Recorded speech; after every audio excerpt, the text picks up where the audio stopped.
Hi everyone, and welcome back to our channel. Today, in this video we will learn the very basics of the cURL command. The cURL command is a versatile tool that lets you grab web pages, download files, and upload data across different protocols. It's available on all Linux distributions and comes pre-installed with the latest Windows operating systems. In this video, we'll cover the basics of cURL, including its syntax and essential command options. We'll also show you how to use cURL to grab web pages, download files, and interact with FTP servers.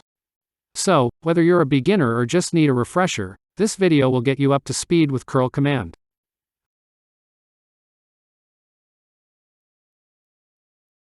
The command syntax is straightforward.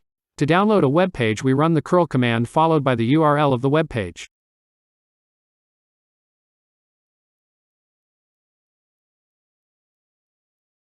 By default, the cURL command will display the HTML content of the web page directly in the terminal window. To save the web page to your computer, use the -o option, followed by the desired file name. For example, this command will save the homepage of example.com to a file named example.html.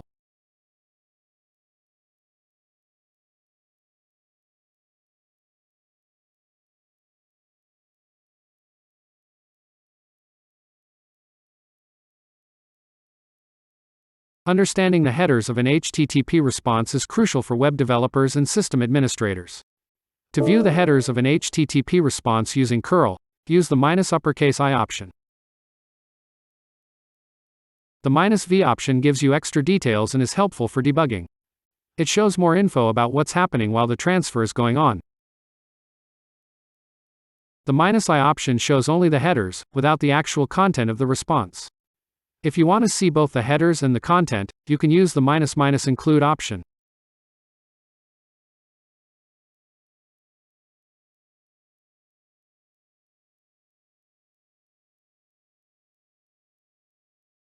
When downloading a file using cURL, you can either use the lowercase or uppercase O option.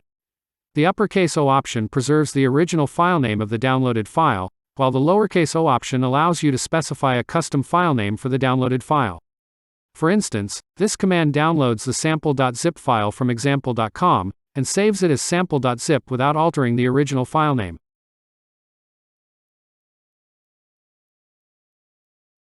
If you want to save the downloaded file with a different name, use the -o option followed by the desired file name.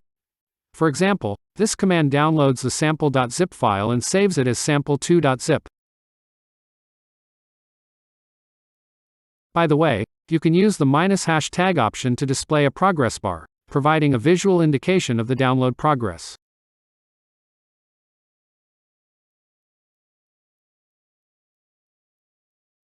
In this section, we'll learn how to use cURL to download and upload files to FTP servers.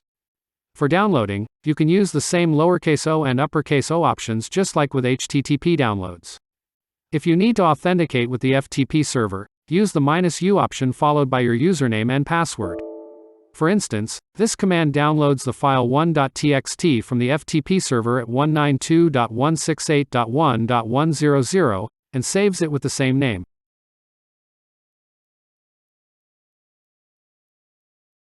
The next command option we'll explore is the uppercase T option, which is used to specify the file or files you want to upload to an FTP server.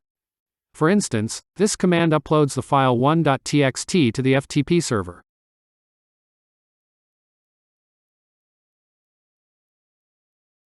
To upload multiple files simultaneously, enclose the file names within curly braces, separating them with commas. Ensure the curly braces are placed inside the quotes, and there should be no spaces between the file names.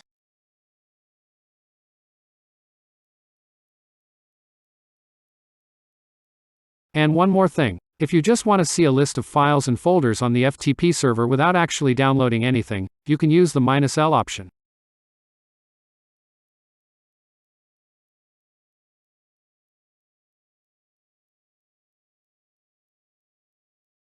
Okay, the last command option we are going to cover in this video is the user agent option. This feature allows you to customize the user agent header in your HTTP requests. And here's an example that uses Firefox on a Windows system as the user agent. Customizing the user agent is crucial in scenarios where you aim to simulate requests from different web browsers. This practice helps ensure that your web server responds appropriately to various clients, providing a more realistic testing environment. And that concludes this video on curl command basics. In this video, we walked through the fundamental functions of the curl command. If you want more information or need help, you can type curl ---- help in your terminal to view the help page.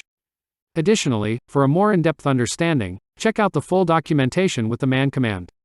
Stay tuned for upcoming videos where we'll dive into more advanced options and functionalities.